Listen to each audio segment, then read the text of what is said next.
nos permite, então nós não poderíamos passar a palavra para o nosso palestrante sem antes falar um pouquinho com Deus. E para isso nós vamos convidar o professor Fernando, que vai estar fazendo a oração nesse momento, para iniciarmos a nossa live. Professor Fernando.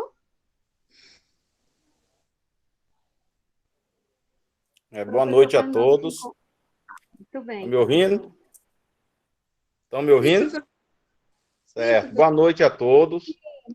Desde já eu quero agradecer a Deus, por esta oportunidade, que Ele está nos concedendo de estar participando desta capacitação. Pois vamos fechar os nossos olhos, todos, e fazer uma oração a Deus, pedindo a Ele, a sua graça, a sua misericórdia e também a sabedoria do céu. Senhor nosso Deus, nosso Pai celestial, Deus Todo-Poderoso, neste momento, meu Senhor, nós estamos aqui reunidos, o corpo docente, meu Pai querido, para poder, Senhor, fazer esse treinamento, participar desse treinamento, aonde iremos tratar de assuntos, meu Deus querido, relacionado à inclusão, meu Pai. Deus abençoe, meu Pai querido, o palestrante desta oportunidade, que o Senhor possa dar sabedoria, conhecimento, meu Deus, do alto, para que possa transmitir os conhecimentos necessários a esta prática pedagógica, Senhor. Meu Senhor Deus, toma direção em tudo e assim abençoe a todos. Que o Senhor possa estar presente, nos ajudando, nos capacitando, nos orientando para este trabalho, que não é fácil. Não é fácil, é difícil, mas nós cremos em Ti, porque a sabedoria vem do alto. E assim abençoe o nosso irmão, nosso amigo Denilson, que vai, neste momento, juntamente com a Simone, Senhor, dar este ensinamento, repassar essas orientações para todos nós. Em nome do Teu Filho Jesus, nós te pedimos e por fé te agradecemos. Amém. Muito obrigado. Amém. Obrigada, professor Fernando. Então, nesse momento, eu gostaria de convidar o nosso palestrante, que ele vai estar ministrando a palestra com a seguinte temática: Educação inclusiva e práticas pedagógicas inclusivas nas escolas, como fazer a diferença na aprendizagem e no desenvolvimento de todos. O nosso palestrante é o professor mestre Denilson Barbosa. Ele é mestre em Geografia pela Universidade Federal do Piauí, especialista em atendimento educacional especializado, professor do IFMA no campus Codó, professor da Rede Municipal de Matões e também membro do grupo de pesquisa e ensino de Geografia da Universidade Federal do Piauí. E várias outras contribuições esse rapaz tem dado. Então, para mim, é um prazer estar aqui mediando a sua palestra, professor. Seja muito bem-vindo. E esse momento agora eu passo a palavra para você. Professora Simone. Oi, Simone. Professor Denilson, só um minuto. Eu gostaria que desligassem as câmeras, por favor, que é para que a nossa internet não trave. Eu sei que muitos querem aqui colocar seus rostinhos aqui na live, mas é interessante que a gente desligue para não correr o risco de travar na fala do professor, tá bom? Isso facilita a internet. Pronto, professor Denilson, novamente, a palavra é para você. Obrigado. Boa noite a todos e a todas. Mais uma vez é um prazer estar contribuindo com a educação inclusiva do Instituto de Vidas Altas. Agradecer o convite da professora Marlete, que nos convidou, da gestora Jovina, do gestor Johnny, da gestora Régia, das coordenadoras pedagógicas da escola, mas também da Regina e também das profissionais da sala de AE, sala de recurso, da Escola Clínica Castelo. Como eu disse lá no início, quando elas me convidaram, eu fiquei maravilhado com a proposta, porque a gente está percebendo na Escola Clínica Castelo uma escola que se abre para o outro, que compartilha esse conhecimento com a rede, com as outras escolas, com outros professores, não fica apenas no seu gueto, no seu grupo. Educação inclusiva é isso, fazer com muitas pessoas, em muitas mãos, Então, fiquei feliz em perceber isso, que a escola está se abrindo para essa nova maneira de acolher, de incluir, e mais ainda, que todos nós estamos nos permitindo nos encontrar. Então, eu agradeço nesse sentido de poder falar com vocês. Hoje vai ser uma conversa que a gente vai estabelecer, muitos chamam de palestra, mas eu convido para nós conversarmos a respeito da educação inclusiva, a respeito de práticas pedagógicas inclusivas, e aí vou abrir espaço para que vocês possam fazer os questionamentos de vocês também, que a ideia é que a gente possa construir junto essa perspectiva a respeito da educação inclusiva e das práticas pedagógicas inclusivas. é o momento de a gente poder fazer isso junto. O negócio é trabalhar de forma dialógica e participativa com os outros. Então, a proposta nossa foi convidado a professora Marlete, para a professora Jovina e Johnny, que a gente pudesse falar com vocês sobre a educação inclusiva e práticas pedagógicas inclusivas nas escolas comuns. Como fazer a diferença na aprendizagem e desenvolvimento de todos. É um desafio, e lembrando que, ao final da nossa fala, além do teu debate e questionamento, vai ter um relato de experiência de um ex-aluno da escola com deficiência paralisia cerebral e cognitiva. Ele vai fazer a experiência dele, que hoje está no ensino médio, que é fruto da escola Antônio Castelo, né? Já vi esse trabalho. Para iniciar a nossa fala, eu trago justamente um dos autores que eu mais gosto de dialogar, que é Paulo Freire, que ele diz assim: é impossível realizar um sonho se você não tiver intimidade com a sua realidade. E aí eu digo para vocês, que bom que vocês estão buscando ter essa intimidade com a educação inclusiva, reconhecendo as nossas limitações, reconhecendo que nós precisamos aprender a cada dia um pouco mais a respeito de como tornar nossas práticas inclusivas, e de modo que vai se aproximar dessa realidade, fica mais fácil tornar isso possível. Então, nós temos que nos permitir essa abertura de aprender com o outro. Não ter medo de dizer assim, olha, eu não sei trabalhar com alunos com deficiência, ou alunos com qualificação especial, mas, fulano, me ajuda nisso, em que você pode contribuir? Se permita essa abertura, e nós vamos ter envolvimento com isso. E um outro ponto que eu trago para a gente poder iniciar a nossa fala, é uma outra reflexão, de que, como as aves, as pessoas são diferentes em seus voos, mas iguais no direito de voar. E aí, nesse sentido, os alunos público-alvo da educação especial inclusiva, os alunos com deficiência, com dotação, superdotação, com altas habilidades, deficiência intelectual, autismo, ou até mesmo com alguma dificuldade de aprendizagem, todos eles têm seus direitos, suas capacidades de aprender. São todos diferentes, mas somos iguais nesse direito, que temos o direito de aprender, e na nossa maneira peculiar de aprender. E é nesse sentido que eu provoco vocês, para a gente poder pensar que, quando se fala em educação inclusiva, a primeira palavra que vem à nossa mente é relacionar isso com os estabelecimentos escolares e com as escolas, que é um ledo engano, porque a educação inclusiva ela não acontece somente nas escolas. Ela é um dos instrumentos, é uma das instituições que trabalha com isso. Porque a educação inclusiva, ela se dá em todos os ambientes, na sociedade, em casa, no trabalho, na rua, e na escola, por exemplo, é claro que é o maior espaço difundidor dessas práticas. Porque não tem como uma escola ser inclusiva se a sociedade não é inclusiva. Porque esse sujeito, na escola, o aluno com deficiência ou com qualquer outra peculiaridade da educação especial inclusiva, ele é transitório, ele está de passagem, mas ele é permanente na sociedade como indivíduo, como cidadão. Então, ele precisa estar inserido e incluso na sociedade como um todo, tendo o direito de participar e conviver em todos os espaços da vida em sociedade, não somente na escola, não somente na sala de aula, mas que ele permita para ele disso. Por isso que a educação inclusiva vai muito além da escolarização, porque a educação inclusiva ela se dá na dimensão informal, no dia a dia nós aprendemos com os outros, ela acontece nos ambientes formais, como em casa, na rua, no trabalho, nos ambientes não formais, que são os ambientes não escolares, como uma associação, uma ONG, uma igreja, todos esses ambientes precisam também ser ambientes inclusivos. E na dimensão formal, que é a escola, a universidade, o instituto de educação, todos eles são ambientes formais. Então, ou seja, em todos os ambientes da sociedade, da vida em sociedade, ele precisa ser inclusivo. E ser inclusivo, pessoal, não é porque eu tenho ou não tenho nenhuma pessoa com deficiência para ser atendida. Nós temos que nos tornar espaços inclusivos, independente disso. É para permitir o acesso a todos. E quando eu penso na educação inclusiva, para poder chegar nas práticas pedagógicas, nós temos que pensar que ela não se dá apenas voltada para as pessoas com deficiência, é para todas as pessoas. Quando nós pensamos em educação inclusiva, estamos pensando em todas, é no branco, é no negro, é no baixo, é no gordo, é no alto, em todo tipo de pessoa, no católico, é no evangélico, na pessoa de matriz africana, todas essas pessoas têm o direito de ser inclusas na sociedade. Então, é a diversidade, essa pura diversidade. E aí, nesse sentido, eu trago essa imagem, esse infográfico, para poder a gente pensar de que a relação da deficiência com o ciclo da invisibilidade.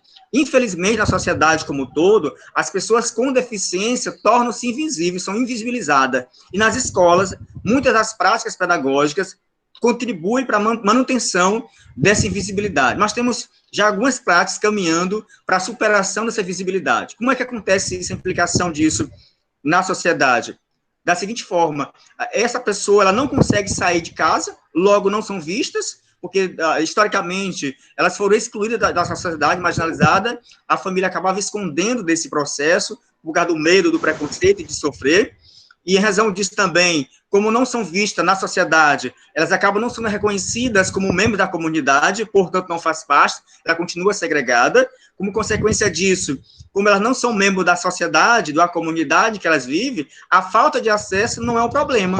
Por que não é problema? Porque não tem essa pessoa, ela não existe, ela é invisível para o olhar do poder público, para o olhar das pessoas. Como consequência disso, sem acesso aos serviços públicos, ao serviço privado, à educação, à saúde, a todos os bens e serviços, eles acabam também não serem incluídos nesse processo. Portanto, a sociedade ela não se torna inclusiva, consequentemente, há um sério problema para a efetivação da educação inclusiva em todos os ambientes, inclusive da escola. E, consequentemente, sem serem incluídos na sociedade, elas vão continuar invisíveis e são alvo de discriminação, do preconceito. E a gente vai perceber que essas barreiras sociais, atitudinais, é o que mais dificultam esse processo. Por isso, hoje, nós somos convidados, nós, a rever nossos conceitos, a ressignificar o nosso olhar, a ressignificar nossas práticas, porque precisamos aprender a ver, a enxergar e a acolher a pessoa humana e não a sua deficiência. Porque a gente sempre olha para a pessoa e não enxerga, a gente vê logo a deficiência e reduz ela àquela deficiência. O exemplo, eu olho para a pessoa que está numa situação de cadeira de roda, uma deficiência física em cadeira de roda, e aí eu digo, olha o cadeirante, e aí eu reduzo a pessoa ao objeto cadeira de roda, e ela é muito mais do que isso, porque a limitação dela é motora, é na questão física, mas os outros sentidos, os outros órgãos delas, tudo isso funciona e funciona bem.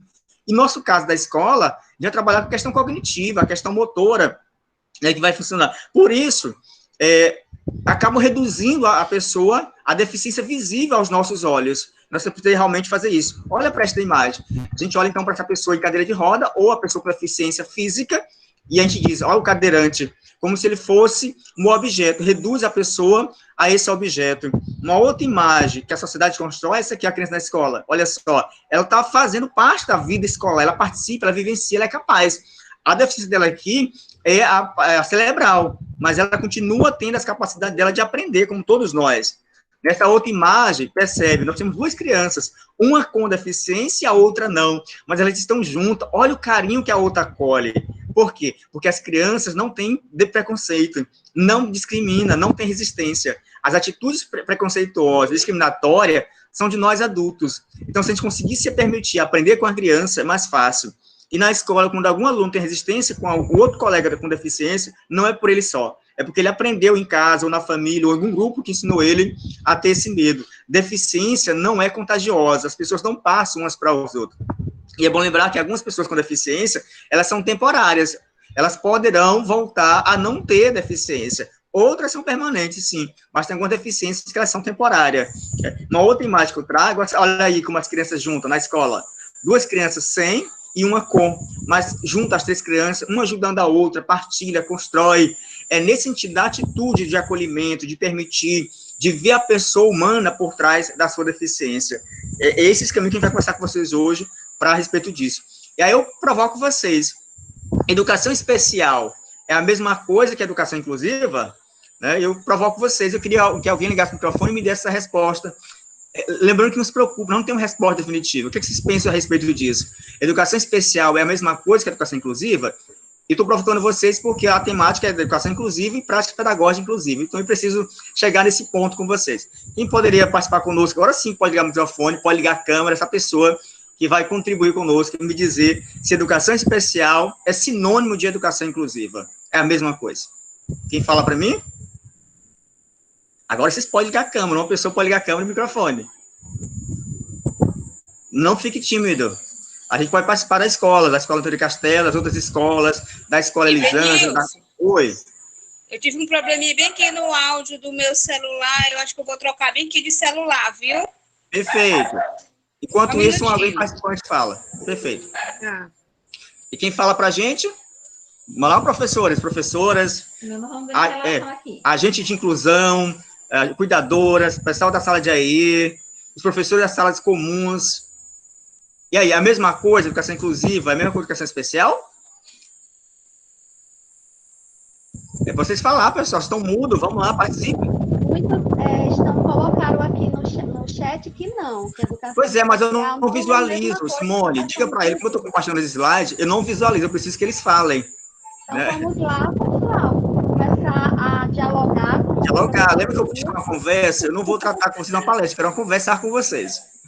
É uma Então, conversa, é um agora diálogo. está liberado os microfones. Uma pessoa. A conversar. Como alguém não quer falar ainda, eu vou introduzir, porque o tempo está correndo, né? E não, a resposta é não, pessoal. Por quê? Porque a educação especial é uma modalidade de ensino transversal, ela permeia a educação infantil, o ensino fundamental, o ensino médio. Ela é uma modalidade de ensino. A educação inclusiva não é uma modalidade de ensino, pelo contrário, ela é uma perspectiva, ela é princípios norteadores. Por isso que a educação especial hoje ela é tratada na perspectiva da educação inclusiva. Porque anteriormente a educação especial ela era parte do ensino regular, do ensino comum. Existiam as classes especiais, as escolas especiais, né, que segregavam as pessoas. Hoje, a educação especial está sendo ofertada na própria escola regular, nas salas comuns, mas na perspectiva da educação inclusiva. Portanto, naquela sala, todos os alunos são alunos da educação inclusiva e aqueles com algum tipo de deficiência, ou com transtornos, ou alta habilidade, superdotação, ou com dificuldade de aprendizagem, eles são alunos público-alvo da educação especial, que são atendidos na perspectiva da educação inclusiva para que todos possam participar. E aí vai acontecer o quê? Eu não vou estar apenas o aluno, por exemplo, o aluno surdo com o intérprete, mas esse aluno surdo, ele deve participar com todos da vida daquela sala de aula, da escola, que aí não é inclusão, se ele não participar, porque ele vai ser restrito somente ao aluno e ao intérprete, ele não está incluso. Ele vai precisar viver o cotidiano da escola, então, interagir. O professor de língua portuguesa envolve ele em todas as atividades da disciplina, envolvendo as crianças, os alunos. Olha só por quê. E aí eu trago a imagem para mostrar para vocês que a inclusão ela acontece se aprende com as diferenças e não com as igualdades. Já dizia Paulo Freire. Precisamos nos permitir aprender com os outros nessa diferença. E as crianças, elas podem trabalhar assim junto, botar em dupla, em trio, envolver as crianças com e sem deficiência, com ou sem dificuldade de aprendizagem, e junto elas aprendem, elas constroem, superam e passam a respeitar umas às outras, acreditando na capacidade do outro. Porque, como eu disse na abertura dessa live, no dia, sexta-feira, dia 21, eu disse para vocês que a diversidade é você chamar para o baile, mas inclusão é você chamar para dançar. Eu faço analogia com a sala de aula, com a escola. A inclusão não é simplesmente você matricular essa criança com deficiência ou com alguma dificuldade de aprendizagem e deixar ela lá na sala de aula. Ela vai estar inserida, mas não inclusa. É você permitir, enquanto escola, enquanto profissional da escola, que ela interaja, que ela se envolva, que ela viva o cotidiano da escola, da sala de aula, que ela participe com seus pares das atividades, respeitando, claro, o tempo e o ritmo de aprendizagem dela, as suas limitações, mas potencializando as suas outras capacidades que ela tem. E aí a gente pode concluir, então, nessa pequena fala, que a inclusão não é só convidar para a festa, é também convidar para dançar e dançar todos juntos, ou seja, participar dessa construção do conhecimento juntos, cada um respeitando as suas diferenças, as suas limitações e aprendendo junto, buscando o professor, compreender como é que esse aluno ele aprende e buscando adequar a sua prática, as suas estratégias, às necessidades desse aluno, dessa diversidade de sujeito que ele aprende, não é homogêneo, é heterogêneo. E aí, nesse sentido, nós temos que compreender alguns princípios da educação inclusiva para pensar em práticas pedagógicas inclusivas. A primeira coisa, então, nós temos que compreender e entender, exercitar, que toda pessoa tem o direito de acesso à educação. Veja bem, está colocando bem claro, toda pessoa, não é somente um grupo de pessoas, é todo tipo de pessoa. É o branco, é o negro, é o pobre, é o rico, é o evangélico, é o católico, é a pessoa com deficiência, com altas habilidades, superdotação. Todas as pessoas têm direito à educação e à escolarização. Por quê? Porque o segundo princípio vai colocar para nós que toda pessoa aprende. Todos nós somos capazes de aprender. O que nos difere é que cada um tem seu ritmo e seu tempo de aprendizagem. É preciso que todos nós da escola, que queremos tornar uma escola inclusiva, temos aberto para isso, para buscar conhecer quem são nossos alunos, como é que eles aprendem, e deixar aquela maneira nossa já enraizada em nós, que nós queremos ensinar do nosso jeito. Eu já aprendi dessa forma de ensinar, então eu vou ensinar todo mundo da minha maneira, e não é isso. Eu tenho que me permitir aprender como é que o sujeito, que eu estou responsável na sala de aula, eles constroem seu conhecimento, eles aprendem. E a partir daí, eu vou ensiná-los da maneira que eles aprendem, que eles conseguem aprender, que é mais fácil para eles, não da maneira que eu quero que eles se aprendam. O terceiro princípio o processo de aprendizagem de cada pessoa é singular. É singular porque é único, cada um tem sua maneira de aprender, de construir aquilo que os seus processos cognitivos que são mobilizados, cada um tem sua maneira. Eu tenho que aprender, enquanto professor, enquanto coordenador pedagógico, enquanto gestor, enquanto professor da sala de AE, sala de recurso, agente de inclusão, está aberto a isso, para que juntos possamos saber.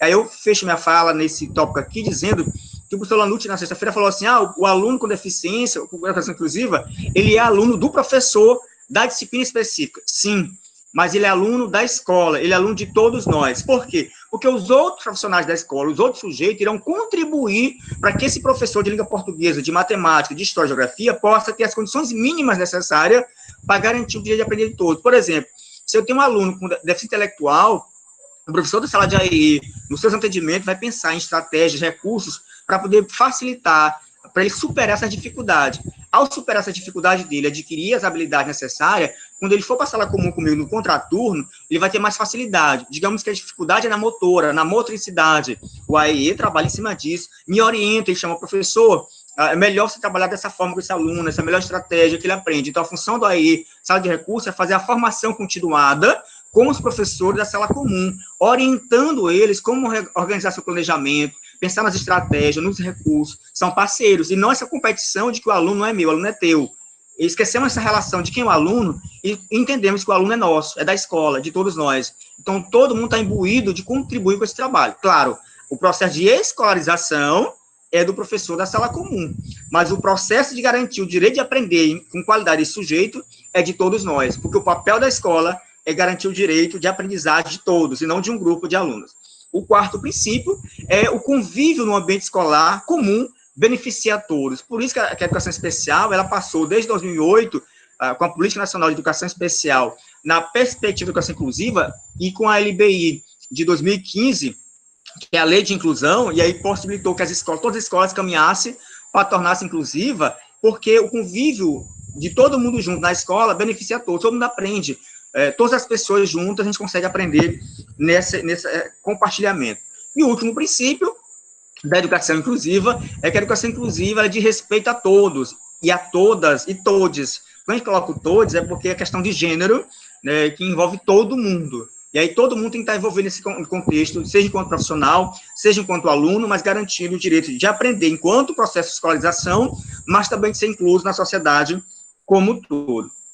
Feito isso, eu trago uma orientação para vocês, em Tecnocomunicação, esse livro, que é da Rosimar, da Sandra e da Ana, Simone e da Cláudia, que elas organizaram muito bem para orientar o trabalho na sala de recurso multifuncional, na sala de AE, na perspectiva de orientar o trabalho pedagógico do professor da sala comum, nesse sentido, que ela orienta como elaborar o plano de desenvolvimento individual, o plano pedagógico especializado, e aí nessa fala, a gente traz a fala dela, que ela diz assim, ser professor é trabalhar com uma infinidade de potencialidades e possibilidade da existência humana. Ora, a nossa sala de aula é heterogênea. Essa diferença de sujeito é que vai enriquecer essas potencialidades. Eu não vou trabalhar apenas com um grupo de 5 alunos que, para mim, eles aprendem facilmente. E os outros? Essas potencialidades, eu vou otimizá-las e pensar nessas possibilidades, não dificuldades, de fazer que todos os alunos aprendam. Que tal eu permitir que os alunos, colaborativamente, constroem esse conhecimento? Eu vou orientando, e eles trabalham em parceria, um ajudando o outro, né, superando essas dificuldades. Porque é uma característica da atuação docente mais requerida no universo da educação inclusiva, proposta desde 90, veja que é bem recente. Claro que o mundo inteiro vem discutindo isso, a educação inclusiva, mas no Brasil, de forma bem latente, ela ganha força no década de 90, a partir das declarações internacionais que o Brasil é signatário, né? E aí, daí para frente, começa os movimentos sociais lutar para que a educação inclusiva possa fortalecer. Então, temos um questionamento maior da nossa live de hoje, que é como atender aos estilos de aprendizagem dos alunos em salas comuns e na sala de recurso multifuncional. Por quê? Porque nós temos que entender que o aluno da sala de recurso multifuncional não é qualquer aluno, não é um aluno diferente de outro espaço, é o aluno da sala comum. No contraturno de manhã ele estuda na sala comum e no contraturno ele é atendido dentro do seu horário na sala de recurso multifuncional. Então é uma parceria. O professor da sala comum vai trabalhar o processo de escolarização na sua disciplina específica e a sala de recurso multifuncional vai fazer as intervenções pedagógicas para ele superar dificuldade na motricidade, cognitiva, social, se for de interação, nessa perspectiva dele poder ganhar essas possibilidades. Então, como, então, fazer a diferença no aprendizado e desenvolvimento de todos os alunos da escola? É pergunta provocativa para vocês, para a gente responder. Então, o foco primeiro, e aí eu parabenizo a escola de vocês, o Castelo e todas as escolas que estão passando conosco, que o foco é não estacionar no já pensado e proposto. Olha, diretora pedagógica, eu já fui formado assim, eu já sei como trabalhar, não preciso disso, então eu vou trabalhar do meu jeito, porque já é isso que eu aprendi. Não tem essa postura, pelo contrário, se permita não estacionar, não se acomodar, se permita que essa situação nova. No ano passado, Marlete, eu trabalhei na sala do 6º ano A, eu não tinha nenhum aluno, mas esse ano a Marlete, com o quadro pedagógico, me lotou na sala do 7º ano B, e lá eu encontrei alunos com deficiência. Eu não quero, eu vou ter uma resistência, vou mudar de sala, faço uma confusão. Que tal eu não estacionar nisso, não ter resistência, me permitir com essa nova situação, desacomodar, sair das caixinhas, e eu buscar, com as parcerias da sala de como funcional, com outros profissionais da escola, caminhos de eu construir o meu aprendizado, uma outra maneira de aprender com os outros, me permitir essa abertura, construir novos olhares e proposições, criar e projetar diferentes e infinitas possibilidades de intervenções, pois as pessoas são pessoas únicas e repletas de construção de seus conhecimentos de aprendizagem, né, de singularidades. É possível fazer isso. Uma das possibilidades que eu trago para vocês é que na educação inclusiva, a todos, o direito à escolarização é reconhecido. Todos têm direito à escola e aprender com qualidade. Porque na educação inclusiva, a todos, o direito à aprendizagem é reconhecido, pois todos são capazes de aprender. E aprender, e aí é bom lembrar, que aprendizagem é essa? Porque o que mais atrapalha a educação inclusiva, com práticas pedagógicas inclusivas, é que o professor ainda está enraizado e dizer assim, olha, ele está no 6º ano, ele chegou do 5º ano sem saber os saberes necessários, as competências para o 6º ano. É melhor voltar esse aluno. A pergunta não é essa. Que saberes ele já sabe? Que competência e habilidade ele sabe? Para depois daí eu pensar naquilo que ele precisa aprender, otimizando o que ele já sabe. Por exemplo, se eu tenho um aluno no 6º ano e a dificuldade dele é segurar a caneta, é segurar o lápis, porque ele tem dificuldade na coordenação motora, o aprendizado dele não é aprender português, matemática, geografia e história.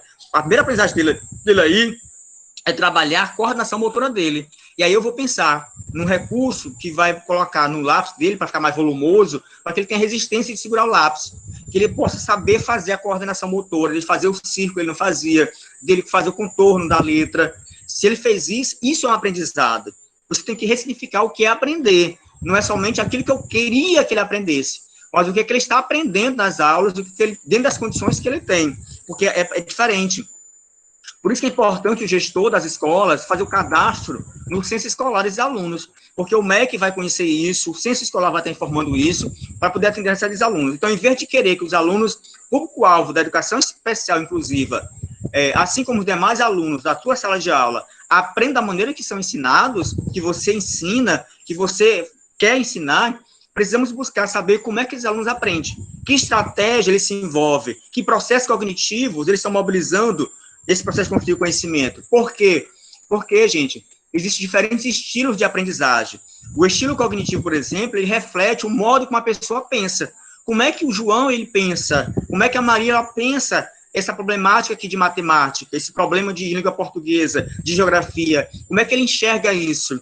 E a partir disso que eu vou passar a conhecer como é que ele mobiliza as questões cognitivas para poder pensar a respeito do objeto, para construir o conhecimento, eu vou pensar nas estratégias, que é a segunda etapa, que as estratégias de aprendizagem são os processos utilizados para responder às demandas de uma situação de aprendizagem. O professor propõe isso, observa como é que esse aluno ele aprende, quais são as estratégias que ele mobiliza para fazer isso, né? Tem que estar atento a isso, está aberto. Daí o caderno de registro. Quem quer trabalhar prática pedagógica inclusiva, um outro ponto é ter um caderno de registro, de observação, anotando esses aspectos que dificultam o aprendizado do aluno A e os aspectos que favorecem o aprendizado desse aluno A, para que você, ao planejar suas aulas, fazer as devidas diversificação para atender às necessidades desse aluno. E aí, nessa mesma pergunta, a gente vem com uma outra perspectiva, que a aprendizagem diferenciada é outra alternativa. Qual é a perspectiva? A aprendizagem diferenciada, ela tem os mesmos objetivos, mas estratégias diferentes.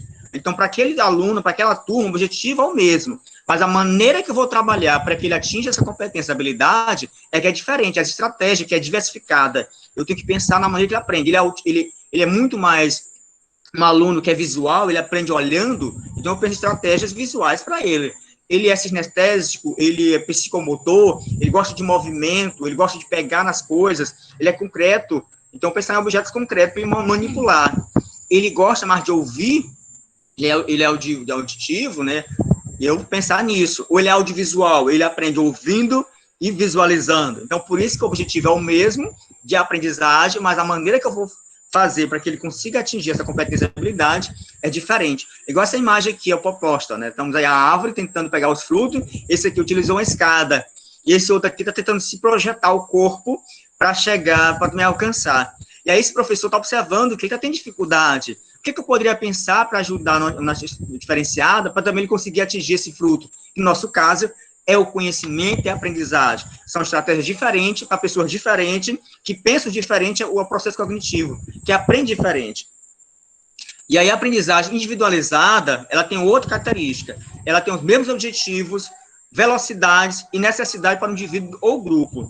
Não, e aí eu tenho que pensar nisso, por isso é bom conhecer esse grupo de alunos. E a terceira é a aprendizagem personalizada. Nesse caso aqui, os estudantes se envolvem nos objetivos que se adaptam às suas preferências e interesses.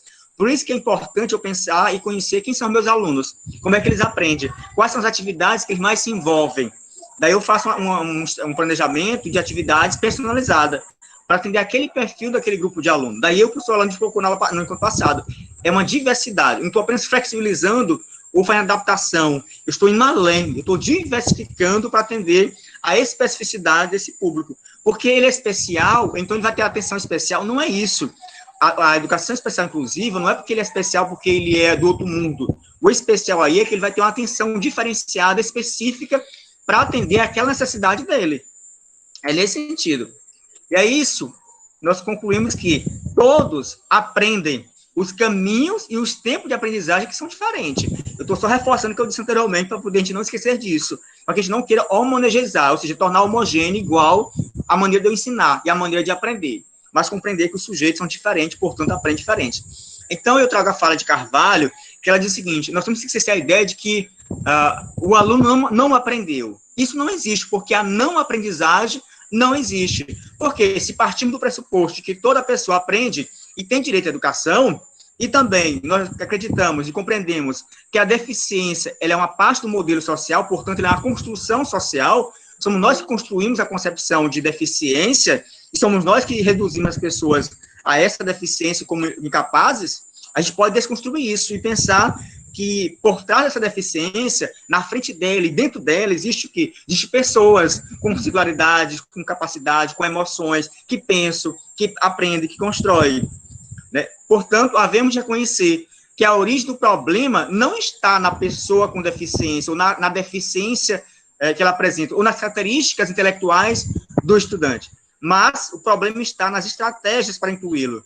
Quais são as estratégias que eu estou utilizando para incluir? Ou eu estou incluindo e excluindo no mesmo processo? Né? Nesse sentido, eu estou fazendo por ele, não é para fazer por ele, é buscar a autonomia desse sujeito. Um outro ponto, que eu reforço minha fala, com base em Sarah Paim, que já em 89, a Sarah Paim já colocava para nós, que não existe o aluno que não aprende. Todo aluno aprende. Pode ser que ele não está aprendendo, que você, professor, está se sentindo frustrado, que ele não está aprendendo aquilo que você gostaria que ele aprendesse. Mas se você passar a fazer um diagnóstico e ficar mais atento observando o que ele está aprendendo, você vai perceber que ele está aprendendo muita coisa. Mas muita coisa dentro da limitação dele, dentro da necessidade dele e aquilo que está se permitindo a ele.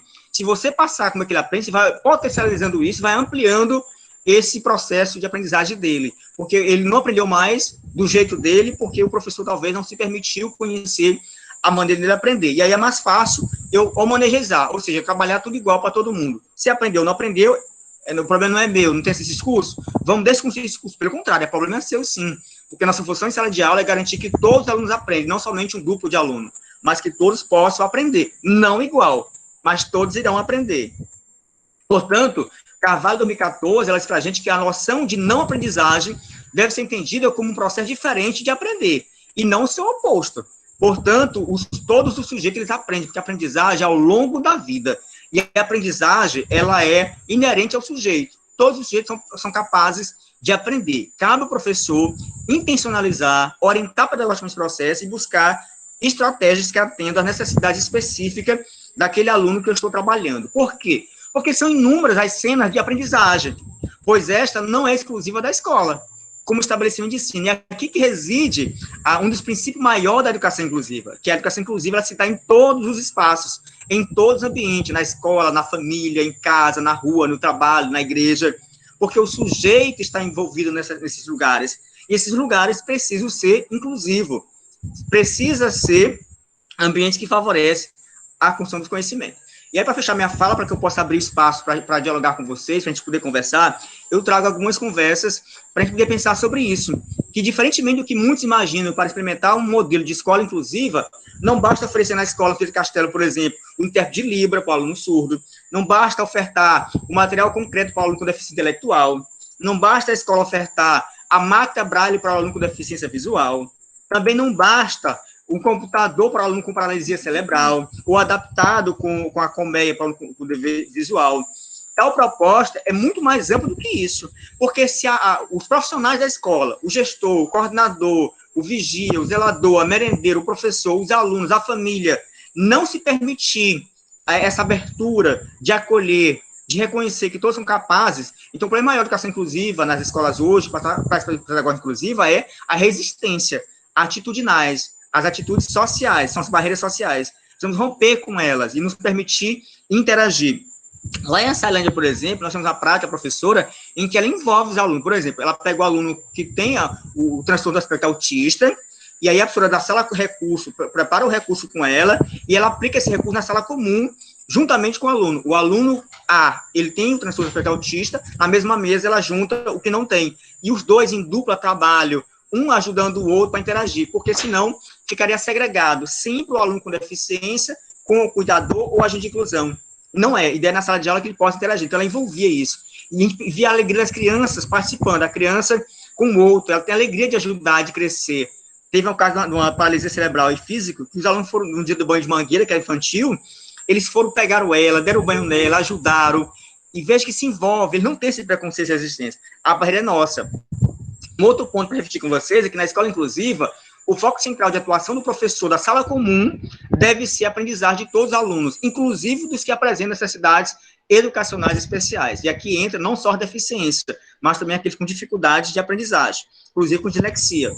Qualquer fator que venha impedir ou dificultar o processo precisa primeiro ser considerado, avaliado. E como é que eu faço isso? Observando, registrando. E em seguida deve ser planejadas ações conjuntas para a elaboração de uma intervenção pedagógica. Conjunta por quê? Porque o aluno é da escola de todos nós. Então, eu vou juntar o professor da sala comum, com sala recurso, com o DAE, com o pedagógico, para juntos encontrarmos um caminho, a melhor estratégia de atender as necessidades específicas daquele aluno e de modo que eu possa interagir, fazer que a sala toda se envolva nesse processo. E aí, para fechar minha fala, eu convido você a refletir comigo um trecho de João Guimarães Rosa, no trecho Sertão Veredas. Ele diz assim: mire, veja, o mais importante e bonito do mundo é isto, que as pessoas não estão sempre iguais, ainda não foram terminadas, mas que elas vão sempre mudando, afinam ou desafinam. Verdade maior é o que a vida me ensinou. Guimarães foi muito feliz nisso, né? E aqui tem algumas referências para a gente poder pensar nisso. Depois eu vou disponibilizar esse material para vocês. Agora eu abro a palavra à professora Simone e também abro espaço para discussões, para os questionamentos. Meu muito obrigado. Professor Denilson, parabéns pela brilhante palestra, muito bom mesmo as suas colocações. E no início da sua fala, algo me chamou bem a atenção, que eu fiquei assim, meu Deus, é de fato o que acontece. Quando você falou que nós olhamos a pessoa com deficiência e vemos primeiro a deficiência e só após vemos a pessoa.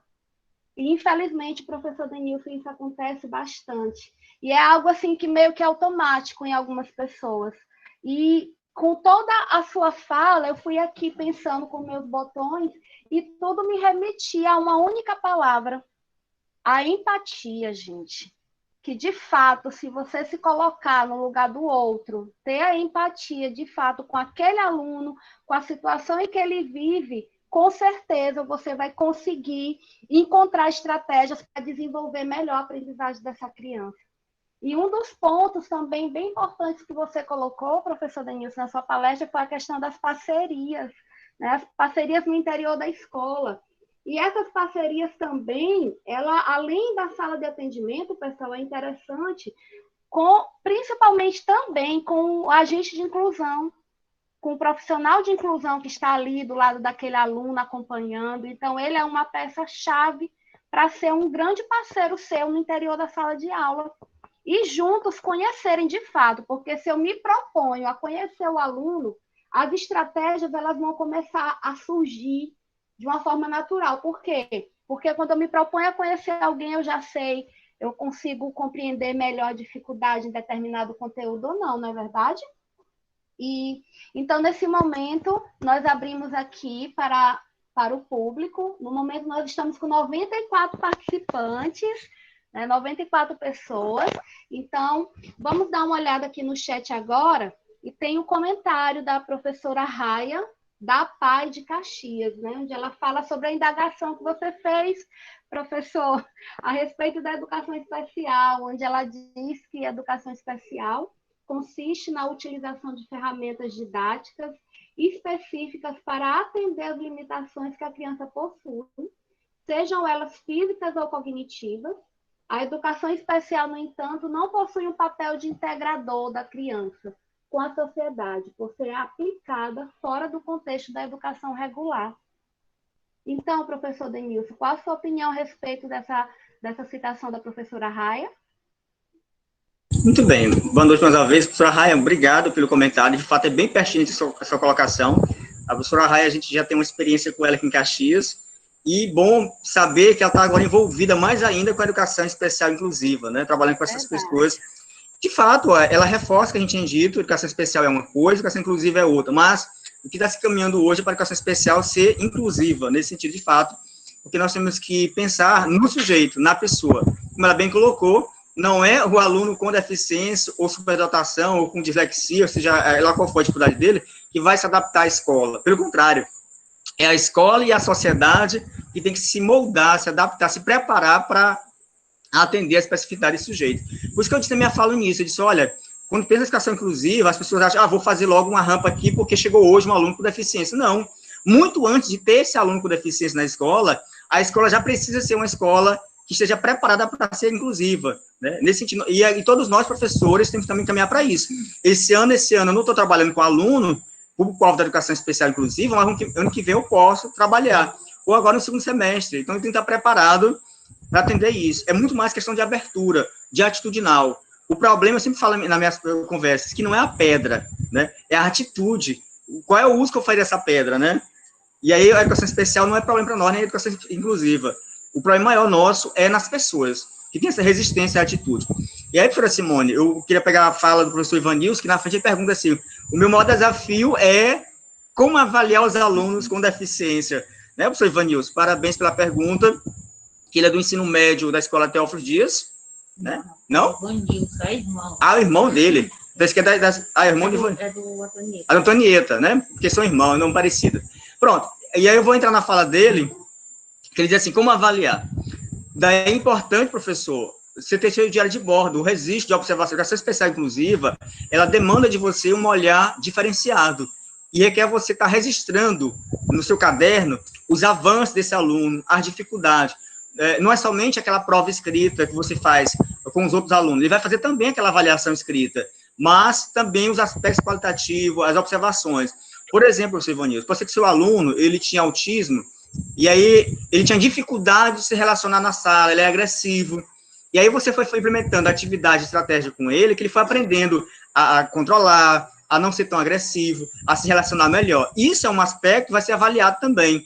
Por isso é importante que a escola, ela informe no censo escolar que tem esse aluno, porque o diário, quando for formatado o diário, ele vai ter uma aba específica com alguns aspectos para ser avaliado, são critérios avaliativos, observacionais, para ser avaliado esse aluno, porque não é somente a nota que vai ser avaliado ele.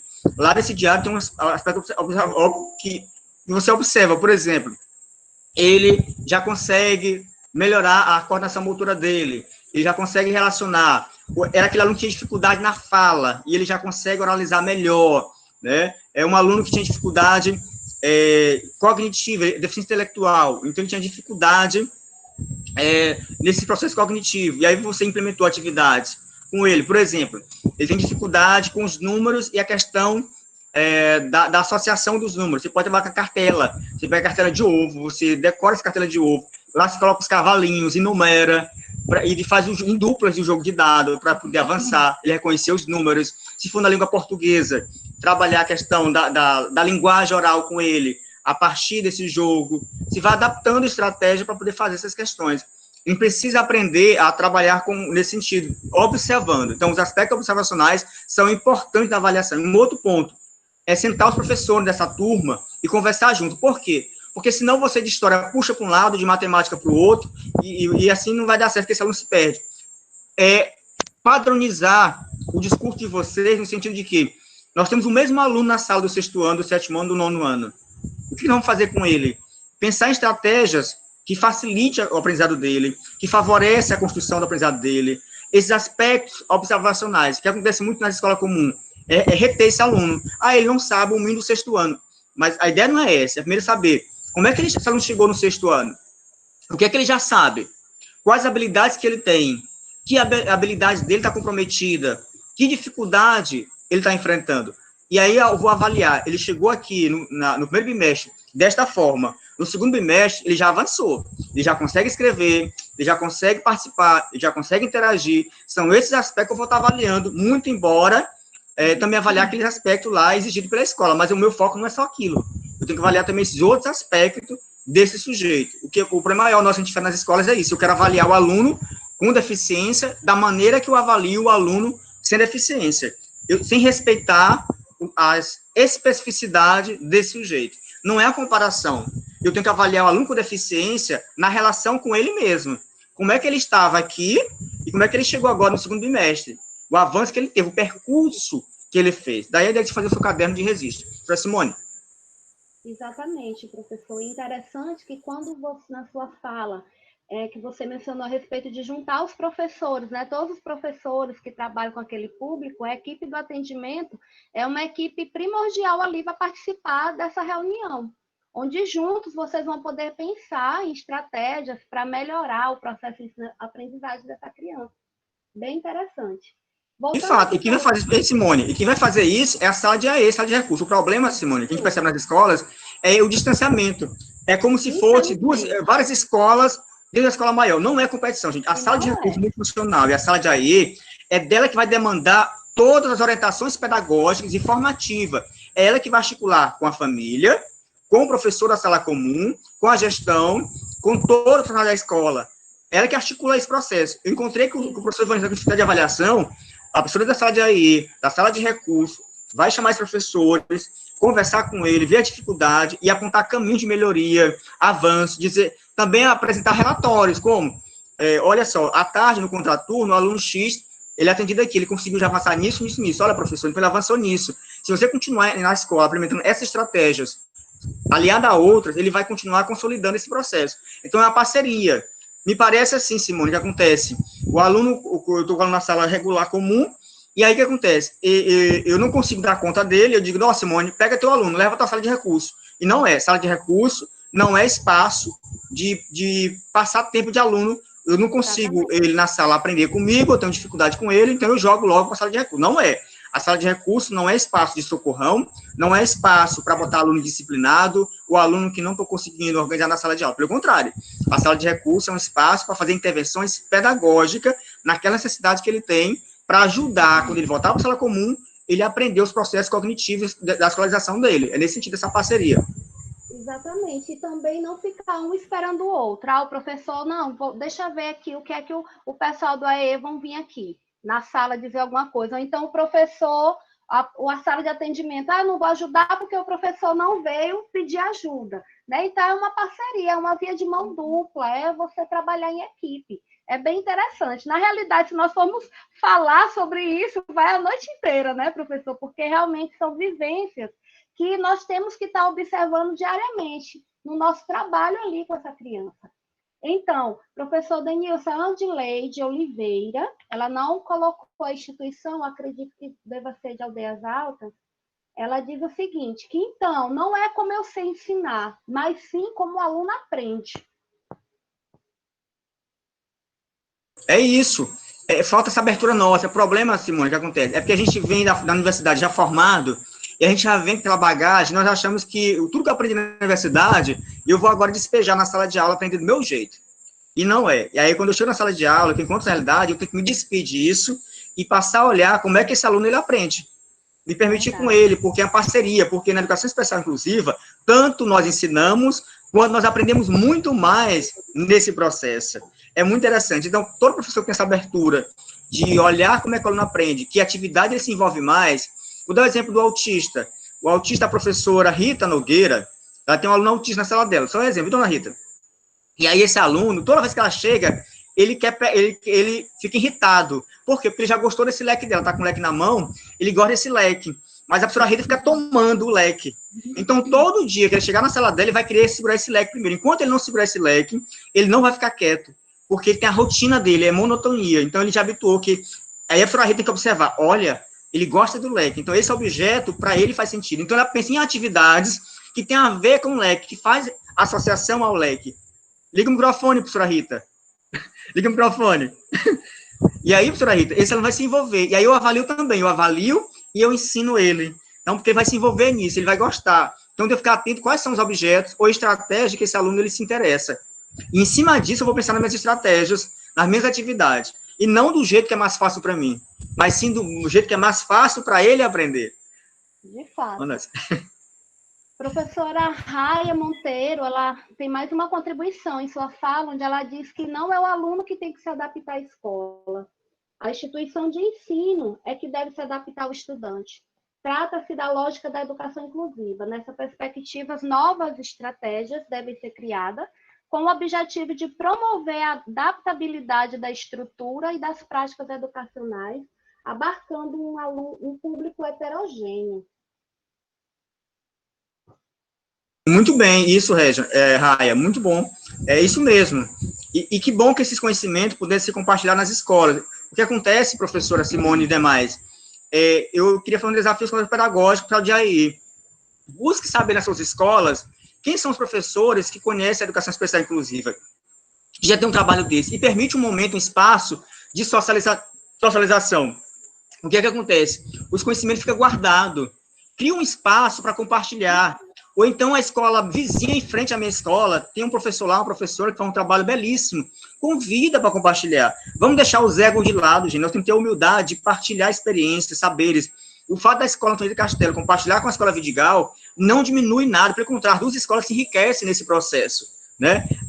E a gente precisa permitir, vou dar exemplo aqui, a professora Regina da escola Vidigal é coordenadora pedagógica. Ela poderia criar esse momento da escola Vidigal, por exemplo, lá, e aí solicitar o professor, a professora que já tem algum domínio, que já tem uma experiência, para partilhar com seus pares. Depois envolver a escola Antonieta, essas relações, vocês fazem parte da mesma rede, não é uma competição de escola, mas que juntas possam construir. E às vezes nós temos na própria escola recursos humanos, bom para isso, e a gente não conhece. E era bom de conhecer. Assim como eu tenho dificuldade de conhecer como é que meu aluno aprende, eu tenho dificuldade também de perceber os meus pares. Quem são meus pares? Qual é as facilidades que eles têm em trabalhar? E que tal a gente compartilhar junto? Isso chama-se formação na escola, a formação entre pares, a troca de experiência. E vocês vão aprender muito mais de vocês. E assim, olha, a professora Suzana, ela disse assim, olha, eu estava com dificuldade com esse aluno, que ele tinha síndrome de Down, mas aí eu fui observar isso, percebi que ele fazia isso, e aí eu fiz essa atividade X que deu certo. E ela compartilha com o outro. Não é que o outro professor vai fazer igual, mas o outro professor vai sair um insight nele, que ele vai dizer, opa, eu poderia também fazer da outra forma. Abre outras possibilidades, outros horizontes, quando vocês compartilham entre vocês. Então, por isso que eu parabenizo sempre vocês pela essa abertura da escola, de promover esse evento e de vocês estarem se permitindo compartilhar. E que não fique aqui, após retornar, acabar as lives, que vocês reflitam a respeito, comecem a trocar figurinhas, trocar experiência. Verdade, professor. E essa troca de experiência enriquece o seu aprendizagem, o seu conhecimento, porque à medida que eu vou trocando experiências, eu tanto ensino quanto aprendo também. Bom, então vamos dar continuidade. A nossa gestora, Jovina Moura, ela diz o seguinte: a educação inclusiva é pensada por alguns professores como algo que é específico da educação especial. Ainda não compreenderam que o ensino inclusivo deve ser para todos os nossos alunos de uma escola. Dessa forma, como o professor poderia elaborar uma atividade diversificada de forma que atenda todos os alunos de uma sala de aula? Bem interessante essa pergunta. Perfeito. A resposta, professora Giovina, volta de novo para a observação. Primeiro, qual é o nosso problema maior? A gente foca na dificuldade do aluno. E que tal eu focar na potencialidade primeiro? Eu vou ver o que ele é capaz de aprender. Por quê? Porque o aluno já tem essa dificuldade. E aí eu, primeiro focando na potencialidade, e aí ele vai conseguir fazer atividade, ele vai se sentir mais estimulado. E aí eu passo a trabalhar aquela dificuldade dele, pensar em atividades para atender aquela dificuldade. Vou dar um exemplo para vocês de um aluno do 4º ano, que a gente trabalhou no supervisor da escola, e ele no dia veio a avaliação, e a avaliação para fazer a avaliação do IDEB 2017. O que aconteceu? Ele disse, supervisor, amanhã eu não venho para a escola. Ele disse, por quê? Ele tinha transtorno do espectro autista. Tem. E ele disse, porque eu não posso fazer essa prova, eu sou autista. Ele disse, pode, e vai fazer. Já fez essa prova como sempre se fez todos os dias. Você também é capaz. Ele disse, você é capaz. Você vai fazer essa prova. Olha para si, para o teu olhar, para si mesmo, não para o outro, porque ele estava sempre se comparando com os outros. E por causa das piadinhas que na turma tinha, né? E aí ele tinha a agente de inclusão com eles.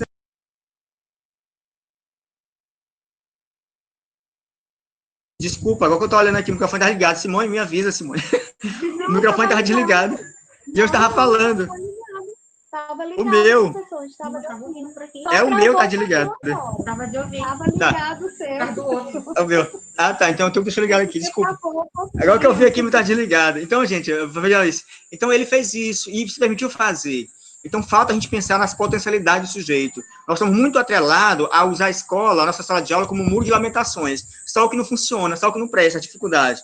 Vamos pensar naquilo que dá certo primeiro, nas potencialidades. O que esse aluno tem de bom? Vamos evidenciar nesse aluno primeiro, para que ele conheça o que ele tem de bom, o que ele sabe fazer, né? Porque ele perceber que ele também é capaz. E aí, eu vou aos poucos trabalhando aquela dificuldade dele. Porque você diz, olha, realmente, João, tu tem muita dificuldade, é difícil te ensinar. Vai dar um desânimo nele. Que tal? Olha só, João, olha que atividade tu está conseguindo fazer, olha, tu é bom nisso, né? E aí você vai valorizando isso nele, estimulando, e aos poucos você vai trabalhando aquela dificuldade dele, que ele vai trabalhar de tal maneira que ele nem percebe que ele tem aquela dificuldade. Ele vai fazendo do jeito dele, da maneira dele. Né? O problema é que nós queremos logo a coisa perfeita do nosso olhar. Nós temos que ter o olhar dele. Vou dizer para vocês que a professora de história, ela tinha um aluno com deficiência intelectual. E aí ela ela ministrou a aula sobre a balaiada, e lá ela falava do Duque de Caxias. E no dia da prova de história, ela perguntou o nome do general lá, do combate lá, da guerra da balaiada. E esse aluno, na prova, o que ele fez? Ele desenhou o Duque de Caxias, mas caixinhos, todo de caixinhos. Ela deu 0 para ele. A mãe dele, que acompanha, visitou a escola, chamou a professora na sala da secretaria e perguntou por que ela deu aquele 0. Ela disse porque ele não respondeu a atividade que eu perguntei sobre o nome do general que fez o combate na balaiada. E a mãe explicou, olha, professora, fique atento, se você perguntasse para esse aluno o significado desse desenho, daria a resposta. E aí ela chamou a criança na sala, a mãe com a professora, e a criança disse, olha aqui, Duque de Caxinhos, porque ele fez a associação Duque de Caxias com caixinhos. Então, ele desenhou a figura da pessoa como fosse o Duque, mas fez os caixinhos. Então, ele disse Duque de Caxinhos. É que a sensibilidade do professor de fazer essa relação, de puxar, aprofundar essa discussão. Então, ela foi logo avaliando ele como nota errada, como não tivesse aprendido. Ele aprendeu. Então, da oralidade, muito aluno com deficiência, se você trabalhar a oralidade com ele, o visual com eles, é muito melhor, atividades concretas, e não querer fazer atividade igual para todos. Quando a gente pensa em atividade diversificada, o conteúdo pode ser o mesmo, né? O objetivo pode ser o mesmo, mas a maneira que eu vou fazer que é diferente. Eu tenho que pensar nessa diversidade para atender esse perfil. Então, no caso dessa criança aí, que tinha a intelectual, ela fez o desenho com a relação associando aos caixinhos para fazer do Caxias, né? Então, nesse sentido que vamos permitir esse aluno a fazer e avançar. Ok? De fato, professor, são as diversificações de estratégias, né, professor? Bom, Nós ainda temos algumas indagações, professor Denilson, mas nós gostaríamos de abrir aqui a oportunidade para um ex-aluno da escola, da Unidade de Ensino Antonieta Castelo, o Francisco Divino Pereira Viana. Ele já está aqui conosco, ele gostaria de contribuir um pouco conosco. Perfeito. E Simone, e aí depois do relato do aluno, aí eu encerro, viu? Porque eu tenho aula 7h30 no IFMA, viu? Eita, só falta 10 minutinhos. Isso, aí tu junta as outras perguntas numa só que eu faço, porque após o relato do aluno, eu encerro, porque eu tenho que ir para o IFMA. Quer dizer, daqui de casa remoto, eu ministro minha aula remota. Combinado, então. Então, gostaria de convidar o Francisco Divino para falar conosco.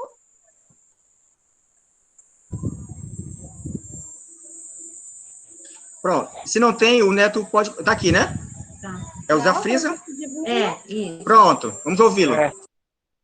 Sim. Boa noite, eu sou o Francisco Divino, eu estudei na Antonieta desde o 6º ano, e lá eu gostei bastante de lá. Ela é uma escola que me ajudou muito. O AES também. Ela é o zelador, o diretor, professor, tudo gostava de mim, eu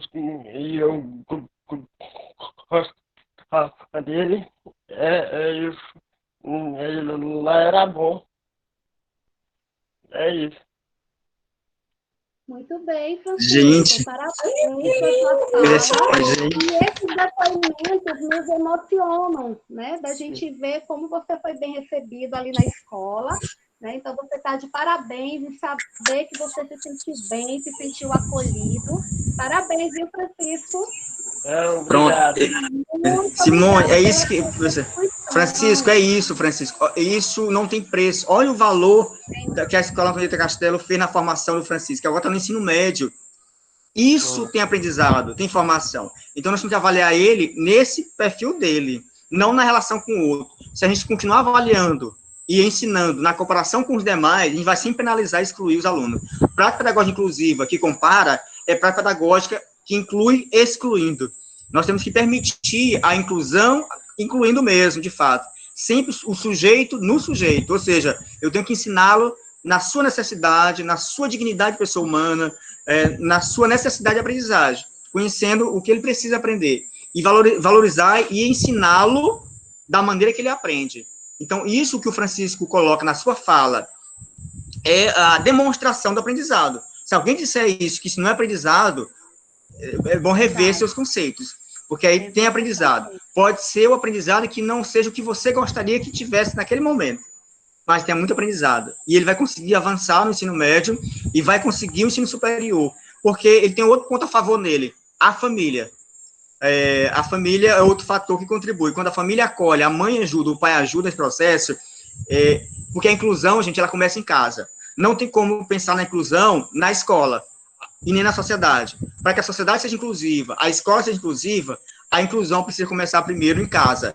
Então, se a família é aberta, não tem preconceito, não esconde, mas valoriza as potencialidades desse aluno e ajuda ele a superar a dificuldade dele, ele tem grande chance da escola se dar bem, desenvolver, e na sociedade como um todo também, com essa autonomia. Então, parabéns à mãe, parabéns ao pai e ao Francisco por se permitir. E a escola Antonieta Castelo, pela sua equipe de trabalho que fez, né? E também as outras escolas que trabalharam, porque ele não foi somente Antonieta Castelo, ele passou por outras escolas, né? Então, é um trabalho coletivo, né? Parabéns, e que possamos ter outros Franciscos que façam depois relato para a gente nesse sentido, gente. A gente vai perceber como vale a pena.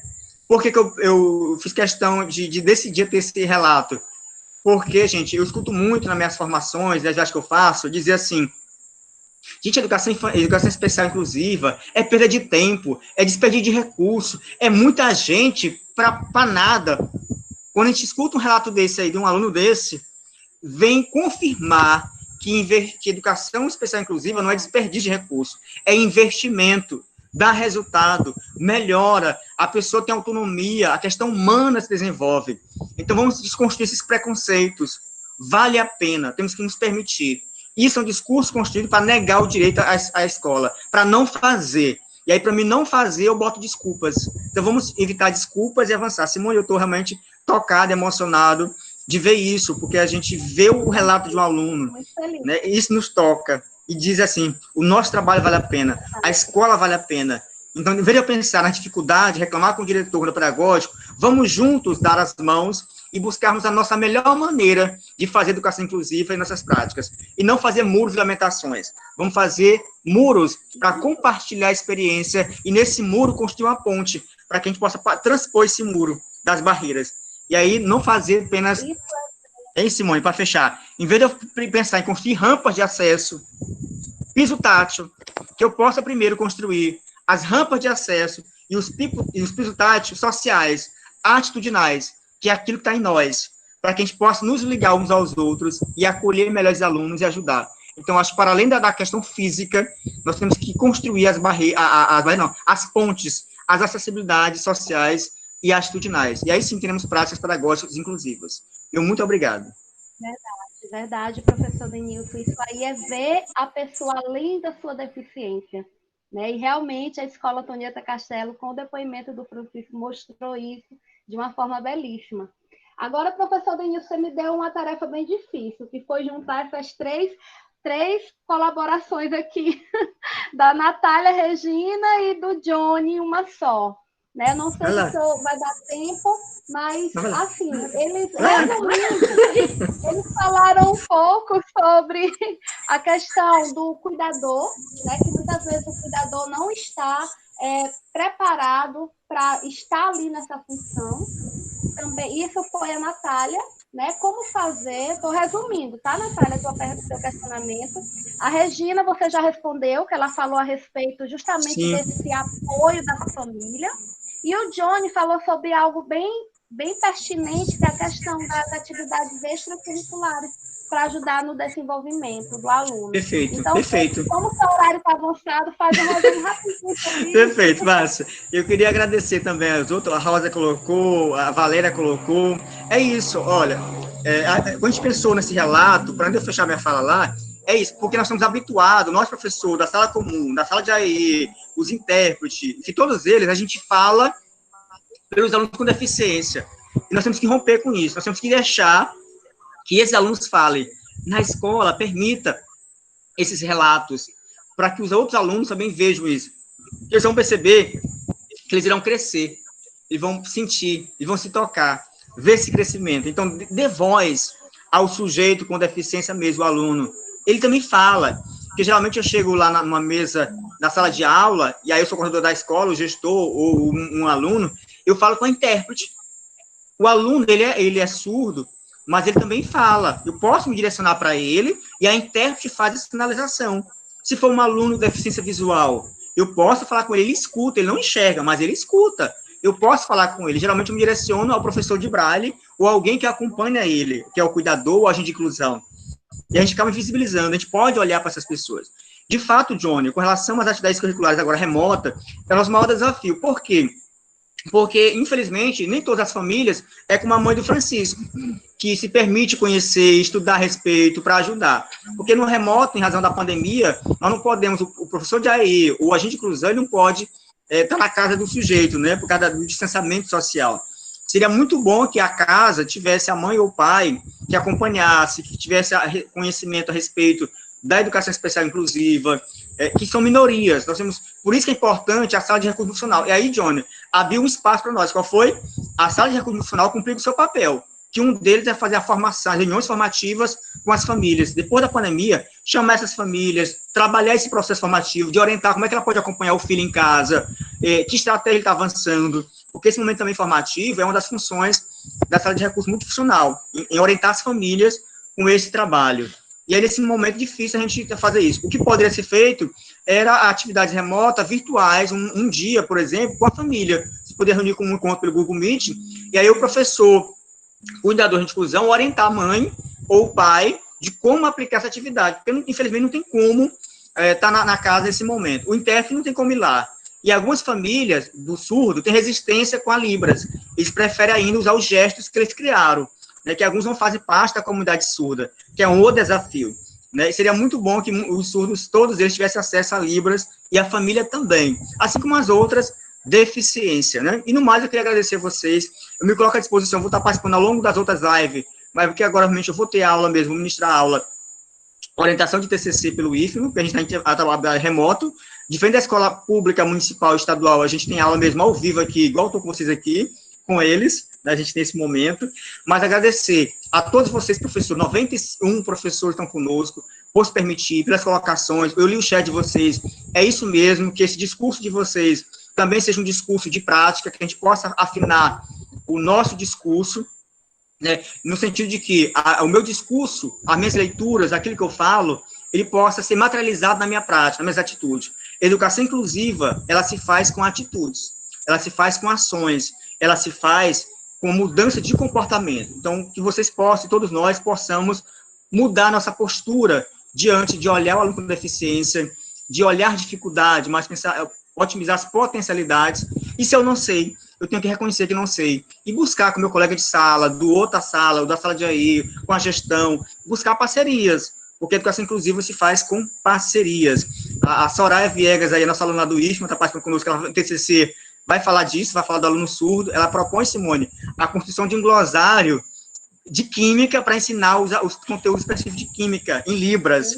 Né? A professora Catiuxa, conosco aqui, a Catiuxa, ela foi do mestrado comigo, e a Catiuxa trabalha com a cartografia tátil, para o aluno com deficiência visual.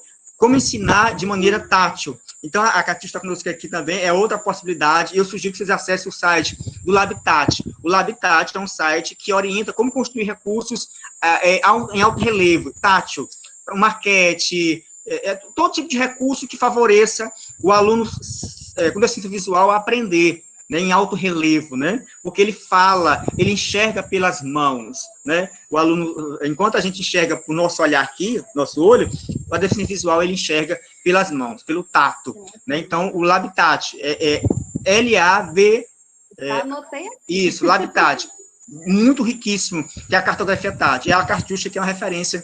E você pode marcar um encontro com ela para fazer uma oficina com a gente em ADEAS Alta, muito interessante isso. Tá? E quando a senhora defendeu o DCC dela, a gente compartilha o glossário. Boa noite, Cartucha, ela aí. É nesse sentido, gente. Pronto, então, Simone, é com você, encerramento. Muito bem, então, mais uma vez, nós queremos agradecer a sua disponibilidade, professor Denilson, foi uma live muito enriquecedora, aprendemos bastante, eu sempre soube que não ia ser diferente, porque você tem muito a contribuir conosco ainda, então, obrigada, agradecer também pelo honroso convite de estar presente nessa live hoje na mediação, na pessoa da professora Marlete, muito obrigada, você sabe que hoje também estou sempre à sua disposição, a gestão da escola, obrigada também pelo convite, e agradecer a nossa guerreira, intérprete, professora Margarete, dando show, como sempre. Parabéns, meu amor. E também queremos convidar todos para a nossa terceira live, que vai acontecer amanhã, às 19 horas, uma temática também bem enriquecedora, que é educação inclusiva entre o discurso posto pela legislação e as práticas desveladas nos ambientes escolares, com a nossa queridíssima professora mestranda Marlete Aguiar. Tá? Então, convidem a todos, chamem, porque conhecimento, de fato, nós temos que estar divulgando, né? Quero agradecer as pessoas que tiveram um tempinho aí para estar conosco nessa noite. Agora, aqueles que ficaram até o final da live, estamos ainda com 85 pessoas, e podem divulgar que amanhã nós temos mais encontros de conhecimento. Uma boa noite a todos. Fiquem todos com Deus, se cuidem. E amanhã queremos nos encontrar novamente aqui. Combinado, pessoal? Queremos agradecer também sua contribuição. Está me ouvindo? Simone, queremos agradecer imensamente a sua participação, né? Que foi muito importante. Nós estamos sinceramente agradecidos, tanto você como a professora Margarete, né, pela valiosa contribuição. Muito obrigado. E é isso que eu chamo de parceria. É quando um precisa, todos se unem. Muito obrigada mesmo. Essas parcerias são importantes. Eu que agradeço a oportunidade, meu amor. É isso, gente. Parceria. Essa é a palavra que a gente quer, inclusive. Boa noite. Obrigado a todos. Simone, foi excelente a sua mediação. Nosso professor, professora Eulada, Catiuxa, Kátia, a Marli, todo mundo aí, gente. Muito obrigado. Temos uma noite abençoada. E se encontrar amanhã na terceira live com a professora Marlete. Esse trabalho eu conheço, é muito bom. Vale a pena amanhã discutir isso com a professora Marlete. Abraço, pessoal. Valeu muito. Qualquer coisa de Exalta, é só chamar. Abraço. Boa noite. Estamos à disposição. Tchau. Fique com Deus. Boa noite a todos. Obrigada, professora Simone. Foi maravilhosa. Eu que agradeço a oportunidade. Boa noite, meus amores.